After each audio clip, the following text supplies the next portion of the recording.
Hello दोस्तों, आइए देखते हैं काव्य शास्त्र पर आधारित प्रश्न। ये सारे प्रश्न परीक्षा की दृष्टि से बहुत ही उपयोगी हैं। तो शुरू करते हैं। काव्य संप्रदायों का सही विकास क्रम क्या होगा? तो इसमें बी ऑप्शन सही है। रस, अलंकार, रीति, वक्रोक्ति, ध्वनि और औचित्य, ऐसे करके काव्य संप्रदायों का विकास क्रम है। औचित्य को काव्य की आत्मा के रूप में प्रतिष्ठित करने वाले आचार्य कौन हैं? तो आचार्य क्षेमेंद्र हैं। ध्वनि को काव्य की आत्मा मानकर ध्वनि संप्रदाय का प्रतिपादन किसने किया? आनंदवर्धन ने। मम्मट किस संप्रदाय के आचार्य हैं? मम्मट ध्वनिवादी हैं। काव्य के विशिष्ट तत्व के रूप में ध्वनि शब्द का सर्वप्रथम प्रयोग किसने किया? आनंदवर्धन ने। ध्वनि संप्रदाय के संस्थापक आचार्य हैं आचार्य आनंदवर्धन। ध्वनि संप्रदाय को व्यवस्थित करने का श्रेय किसे जाता है? आनंदवर्धन को। जहाँ शब्द प्रत्यक्ष अर्थ को त्याग कर किसी और ही अर्थ की प्रतीति कराए जो उसके प्रत्यक्ष अर्थ की अपेक्षा अधिक चमत्कारपूर्ण हो, काव्य शास्त्र के अनुसार ये किसका लक्षण है? ये ध्वनि का लक्षण है। किस आचार्य ने गुणों को रस आश्रित माना है? आनंदवर्धन ने। काव्य के अर्थ वैज्ञानिक विवेचन का शुभारंभ किसने किया? आचार्य वामन ने। आचार्य वामन ने काव्य हेतु के स्थान पर किस शब्द का व्यवहार किया है? काव्यांग। बिंब का काम है काव्य को सजीव बनाना। निम्नलिखित में से कौन भरत मुनि के रस सूत्र का एक व्याख्याकार नहीं है? तो क्षेमेंद्र नहीं है। भट्ट लोल्लट, शंकुक, अभिनवगुप्त और भट्टनायक, ये चार इनके रस सूत्र के व्याख्याकार हैं। नाट्यशास्त्र के रचयिता हैं भरत मुनि। नाट्यशास्त्र के प्रणेता हैं भरत मुनि। इनमें से भरत मुनि द्वारा रचित ग्रंथ का नाम है नाट्यशास्त्र। भरत मुनि ने रस सूत्र की भुक्तिवाद के आधार पर व्याख्या करने वाले आचार्य हैं भट्टनायक। भट्टनायक का भुक्तिवाद है, शंकुक का अनुमितिवाद है और अभिनवगुप्त का अभिव्यक्तिवाद है। रस के संबंध में भुक्तिवाद के प्रतिपादक आचार्य हैं भट्टनायक। भरत के रस सूत्र के व्याख्याता आचार्य शंकुक का सिद्धांत कहलाता है अनुमितिवाद। रस सूत्र की अनुमितिवादी व्याख्या करने वाले आचार्य हैं शंकुक। आचार्य शंकुक द्वारा रस निष्पत्ति की व्याख्या का स्वरूप है अनुमितिवादी। रस निष्पत्ति सूत्र की समीक्षा में अनुमितिवाद किसके मंतव्य पर आधारित है? शंकुक के। रस निष्पत्ति के संबंध में भट्ट लोल्लट का मत है उत्पत्तिवाद। भट्ट लोल्लट द्वारा प्रतिपादित मत कौन सा है? उत्पत्तिवाद। रसानुभूति के संदर्भ में उत्पत्तिवाद संप्रदाय के जनक हैं भट्ट लोल्लट। निम्नलिखित में कौन सा युग्म सही नहीं है? तो आचार्य मम्मट का भुक्तिवाद ये सही नहीं है क्योंकि भुक्तिवाद भट्टनायक का है। बाकी भट्ट लोल्लट का उत्पत्तिवाद, शंकुक का अनुमितिवाद, भट्टनायक का भुक्तिवाद और अभिनवगुप्त का अभिव्यक्तिवाद याद कर लीजिएगा, बार बार पूछे जाते हैं। रस निष्पत्ति के संबंध में चित्र तुरंग न्याय की मान्यता किस आचार्य की है? ये आचार्य शंकुक की है। रस विवेचन में चित्र तुरंग न्याय की कल्पना इनमें से किस आचार्य ने की है? शंकुक ने। अब सूची को सुमेलित करना है तो वो भी वही चार रस निष्पत्ति के सिद्धांत हैं, उनकी व्याख्या करने वाले आचार्य और उनके जो सिद्धांत हैं उन्हीं को सुमेलित करना है। भट्ट लोल्लट उत्पत्तिवाद, शंकुक अनुमितिवाद, भट्टनायक भुक्तिवाद और अभिनवगुप्त अभिव्यक्तिवाद। भारतीय रस सिद्धांत में साधारणीकरण का प्रयोग सर्वप्रथम किसने किया था? सबसे पहले भट्टनायक ने किया था। भट्टनायक का भुक्तिवाद किस दर्शन पर आधारित है? ये सांख्य दर्शन पर आधारित है। महिम भट्ट द्वारा प्रतिपादित सिद्धांत है अनुमानवाद। आचार्य भरत मुनि के बाद रस निष्पत्ति को लेकर मुख्य रूप से किन विद्वानों ने रस के विषय में अपने विचार दिए हैं? उनके नामों का कौन सा क्रम सही है? तो ए ऑप्शन भट्ट लोल्लट, भट्ट शंकुक, भट्टनायक और अभिनवगुप्त। रस निष्पत्ति की विवेचना में भावकत्व और भोजकत्व की कल्पना किस आचार्य ने की? भट्टनायक ने। रस सिद्धांत की व्याख्या करके सबसे पहले दर्शक की महत्ता किसने स्वीकार की? अभिनवगुप्त ने। रस को नाट्य तक सीमित रखने का सर्वप्रथम विरोध किसने किया? अभिनवगुप्त ने। अब काव्य गुण पर आधारित प्रश्न है। काव्य गुणों के संबंध में जो कथन सही नहीं है उसे छांटिए। तो सी ऑप्शन, काव्य शास्त्र में काव्य गुणों का विवेचन नहीं मिलता है, ये ऑप्शन सही नहीं है क्योंकि विवेचन मिलता है। आचार्य भरत मुनि ने काव्य गुणों की संख्या बताई है 10। इनमें से किस आचार्य ने काव्य गुणों की संख्या 10 मानी है? भरत मुनि ने। आचार्य भरत के अनुसार गुण होते हैं 10। आचार्य भरत मुनि ने गुणों की संख्या कितनी मानी है? 10। भरत मुनि ने गुणों की संख्या बताई है 10। आचार्य मम्मट ने काव्य गुण माने हैं 3। सही युग्म चिन्हित कीजिए। अब ये रीति से संबंधित है, तो इसमें सही युग्म ए है वैदर्भी माधुर्य। जब द्रास बटालिक टाइगर हिल की सीमा लगी गरजने, जब शहादत लेते हिमगिरी की चट्टानें लगीं गरजने, तब जाग उठे थे शेर बबर पौरुष हुंकार उठा था, मातृभूमि की बलिवेदी पर लहू पुकार उठा था। उपर्युक्त काव्य पंक्तियों में कौन सा गुण व्यंजित हो रहा है? तो ये ओज गुण इसमें व्यंजित हो रहा है। गुण 3 होते हैं, माधुर्य, ओज और प्रसाद। माधुर्य जहाँ पर श्रृंगार और मधुरता की अभिव्यक्ति होती है, ओज जहाँ पर वीरता की अभिव्यक्ति हो, और प्रसाद जहाँ पर शांत रस होता है। काव्य का वह गुण जो चित्त में तेज और स्फूर्ति का संचार करता है, कौन सा गुण कहलाता है? ओज गुण। वीर रस प्रधान रचना में कौन सा गुण प्रधान होता है? ओज। चिक्करहि मरकट भाल उछल बल करहि जेहि खल छीजहि, पंक्ति में काव्य गुण है ओज। मैं जो नया ग्रंथ विलोकता हूँ, भाता मुझे सो नव मित्र साहे, देखूं उसे मैं नित बार बार, मानो मिला मित्र मुझे पुराना। उपर्युक्त काव्यांश में प्रयुक्त काव्य गुण का नाम है माधुर्य। कंकन किंकिनी नूपुर धुनि सुनि, कहत राम सन राम, कहत लखन सन राम हृदय गुण, में कौन सा काव्य गुण है? ये माधुर्य काव्य गुण है इसके अंदर। निरख सखी ये खंजन आए, फेरे उन मेरे रंजन ने, नयन निधर मन भाए, इन पंक्तियों में कौन सा गुण है? इसमें भी माधुर्य गुण है। बिंदु में थी तुम सिंधु अनंत, एक सुर में समस्त संगीत, एक कालिका में अखिल वसंत, धरा पर थी तुम स्वयं पुनीत, इसमें कौन सा गुण है? प्रसाद गुण है। अब काव्य दोष पर आधारित प्रश्न देखिए। अनुभावों और विभावों की कष्ट कल्पना किस प्रकार का दोष है? ये रस दोष है। अगला प्रश्न देखें। पांडव की प्रतिमा समलेखो, अर्जुन भीम महामति देखो, इनमें काव्य का कौन सा दोष है? इसमें कोई भी दोष नहीं है, इसमें काल दोष है, इनमें से कोई भी नहीं है। ठीक है, इसमें काल दोष है और शब्द दोष, रस दोष, अर्थ दोष नहीं है। कंकण कुड़ित रणित नूपुर थे, हिलते थे छाती पर हार, मुखरित था कलरव गीतों में, स्वर लय का होता अभिसार, बिछुड़े तेरे सब आलिंगन, पुलक स्पर्श का पता नहीं, मधुमय चुंबन का तरताएं आज न मुख को सता रही। उपर्युक्त काव्य पंक्तियों में कौन सा काव्य दोष है? इसमें वचन दोष है। सबको जानत तुम्हें सारे जगत जहान में, काव्य का कौन सा दोष है? पुनरुक्ति है। जगत और जहान दोनों एक ही अर्थ दे रहे हैं, दोनों का प्रयोग कर दिया गया, इसलिए पुनरुक्ति है। तरु रिपु त्रिपुधर देखि के विरहिन तिय कुलाय, में कौन सा काव्य दोष है? इसमें क्लिष्टत्व है, क्योंकि ये इसका अर्थ जानना थोड़ा कठिन है, इसलिए यह क्लिष्टत्व है। सुंदर है विहग सुमन सुंदर, मानो तुम सबसे सुंदर, तम में कौन सा काव्य दोष है? इसमें अधिक पदत्व काव्य दोष है। अब शब्द शक्तियों पर आधारित प्रश्न देखिए। अर्थबोध कराने के संदर्भ में निम्नलिखित में से कौन सा कथन सत्य है? तो इसमें लक्षणा व्यंजना दोनों शब्द शक्तियाँ अभिधा पर आश्रित होती हैं, ये कथन सत्य है, बाकी असत्य हैं। अभिधा उत्तम काव्य है, मध्य लक्षणाहीन, अधम व्यंजना रस विरस उल्टी कहत नवीन, ये देव कवि का कथन है। फिर से वही प्रश्न है, फिर से वही है, फिर से वही है।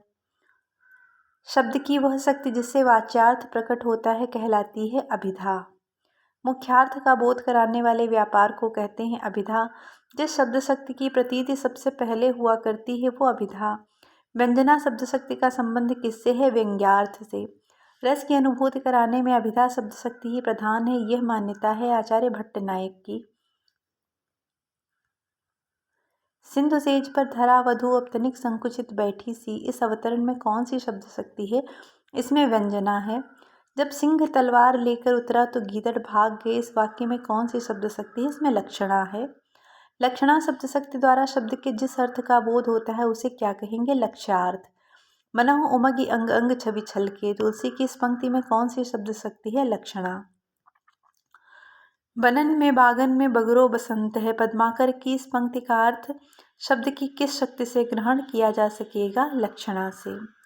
चिर जियो जोरी जुरै क्यों न स्नेह गंभीर, को घटिए वृख भानु जावे हलधर के वीर। इसमें कौन सी शब्द शक्ति है? तो इसमें व्यंजना शब्द शक्ति है। चिर जियो जोरी जुरै, फिर से वही प्रश्न है, व्यंजना शब्द शक्ति फिर से वही प्रश्न है, लेकिन ये थोड़ा सा अलग है। को घट ए वृख भानुजा वे हलधर के वीर में कौन सी व्यंजना है? व्यंजना का भी भेद होता है, तो इसमें कौन सी व्यंजना है? इसमें शाब्दी व्यंजना है। बांधा था विधु को किसने इन काली जंजीरों से, प्रसाद की इस पंक्ति का अर्थ किस शब्द शक्ति से ग्रहण होगा? लक्षणा से। बेटा आप लोग अगर इसको विस्तार से पढ़ना चाहते हैं, इन सब के अर्थ समझना चाहते हैं, तो मुझे कमेंट करके बताइएगा, मैं अलग से आपको काव्य शास्त्र के सारे टॉपिक पढ़ा दूंगी। अब आइए रस देखते हैं। रस सामग्री किस विकल्प में दी गई है? तो बी विभाव, अनुभाव, संचारी और स्थायी भाव। काव्य शास्त्र के संबंध में नवरस से क्या अभिप्राय है? नवरस मतलब रसों की जो 9 संख्या होती है, श्रृंगार, हास्य, करुण, रौद्र, वीर, भयानक, विभत्स, अद्भुत और शांत, इनको नवरस कहा जाता है। रसो वैसा रस से संबंधित इस कथन का उल्लेख किस ग्रंथ में हुआ? ये तैत्तिरीय उपनिषद से लिया गया है। विभावानुभाव व्याभिचारी संयोगाद रस निष्पत्ति को प्रतिपादित किया है। ये भरत मुनि ने नाट्य शास्त्र में अपना ये रस सूत्र दिया है। विभावानुभाव व्याभिचारी संयोगाद रस निष्पत्ति सूत्र किस आचार्य का है? आचार्य भरत मुनि का। भरत मुनि ने रस सूत्र का विवेचन अपने किस ग्रंथ में किया है? तो नाट्य शास्त्र में। विभाव, अनुभाव और व्याभिचारी भावों के संयोग से रस की निष्पत्ति होती है, किसका कथन है? ये भरत मुनि का है। नाटक के संदर्भ में भरत मुनि के अनुसार रसों की संख्या है 8। भरत मुनि ने रसों की संख्या 8 मानी है। रस की संख्या 8 किसने मानी है? भरत मुनि ने। आचार्य भरत ने किस रस को नाट्य प्रवेश में स्वीकार नहीं किया है? तो उन्होंने शांत रस को नहीं स्वीकार किया है नाटक के संदर्भ में। रस निरूपण के प्रथम व्याख्याकार थे भरत मुनि। विशेष रूप से जो भावों को प्रकट करते हैं उन्हें कहते हैं विभाव। भाव शांति, भाव संधि और भाव सबलता का संबंध भाव के किस भेद से है? ये संचारी भाव के भेद हैं। वाणी और अंगों के अभिनय द्वारा जिनसे प्रकट हो वे हैं अनुभाव। रोमांच किस तरह का अनुभाव है? सात्विक। वेशभूषा से जो भाव प्रदर्शित किए जाते हैं उन्हें आहार्य कहा जाता है। वेपथु कैसा अनुभाव है? सात्विक। आलंबन और उद्दीपन विभावों के कारण उत्पन्न भावों को बाहर प्रकाशित करने वाले कार्य कहलाते हैं अनुभाव। अनुभावों के कितने भेद हैं? तो ये मूल्यांकन से बाहर कर दिया गया है, क्योंकि अलग अलग विद्वानों के अनुसार अलग अलग भेद हैं। अनुभाव के 2 भेद होते हैं, कायिक और सात्विक।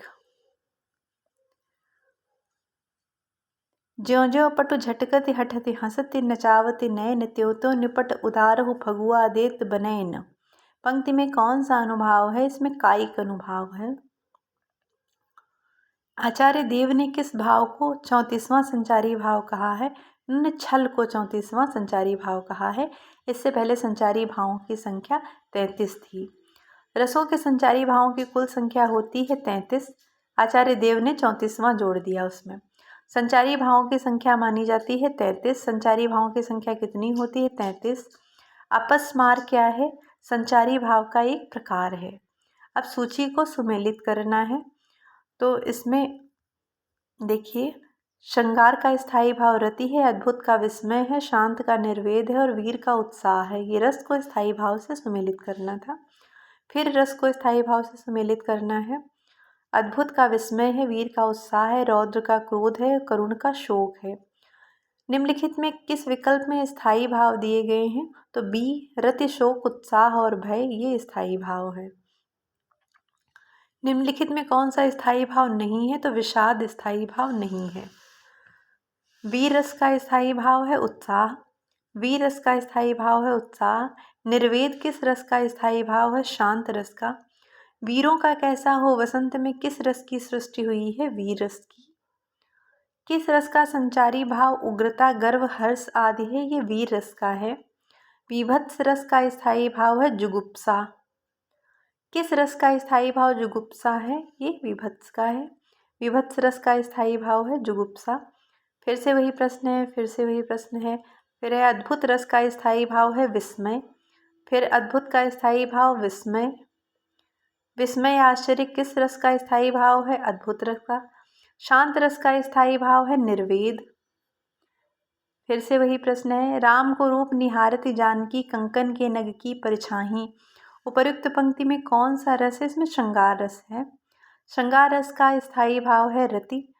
फिर श्रृंगार रस का स्थायी भाव, मेरे तो गिरधर गोपाल दूसरो न कोई, जाके सिर मोर मुकुट मेरो पति सोई। इसमें कौन सा रस है? इसमें श्रृंगार रस है। विप्रलंब श्रृंगार में वियोग की कितनी दशाएं मानी गई हैं? 10 दशाएं मानी गई हैं। अभिलाषा, चिंता, गुण कथन, स्मृति, उद्वेग, प्रलाप, उन्माद, व्याधि, जड़ता और मरण। किस रस को रसराज की संज्ञा दी गई है? ये श्रृंगार रस है। किस रस का संचारी उद्दीपन विभाव बादल की घटाएं, कोयल का बोलना, वसंत ऋतु आदि होते हैं? ये श्रृंगार रस का उद्दीपन विभाव है। फाड़ी नखन शवा तड़िन रुधिर मवाद निकारी, लेपति अपने मुखन पे हरस प्रेत गन नारी। उपर्युक्त पंक्तियों में कौन सा स्थायी भाव है? जुगुप्सा स्थायी भाव है, विभत्स रस है वहाँ पर।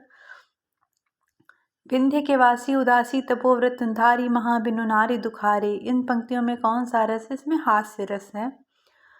आधा पात बबूल का तामे तनिक पिसान, लाला जी करने लगे छठे क्षमा से दान।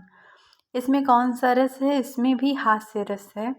जो तुम्हारा अनुशासन पाऊँ, कंदुक इव ब्रह्मांड उठाऊँ, कांचो घट डारों जिमि फोरी, रोको मेरु पुलक जिमि तोरी, मुलक जिमि तोरी। उपर्युक्त पंक्तियों में कौन सा रस है? इसमें रौद्र रस है।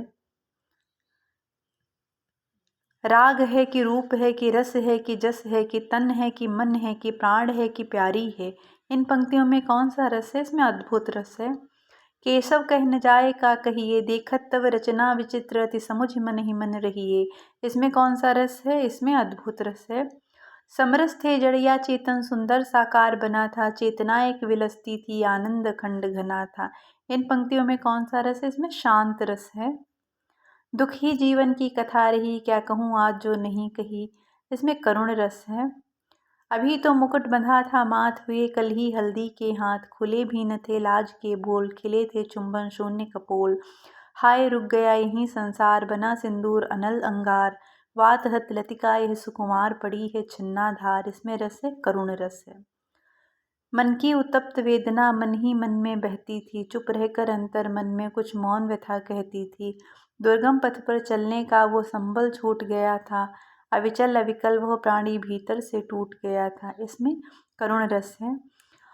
बेटा वियोग, श्रृंगार और करुण रस में अंतर ये होता है कि जहाँ प्रिय से कुछ समय के लिए विछोह होता है वहाँ पर वियोग श्रृंगार होता है, और अगर प्रिय से हमेशा के लिए विछोह हो जाए, मृत्यु हो जाए, तो वहाँ पर करुण रस हो जाता है।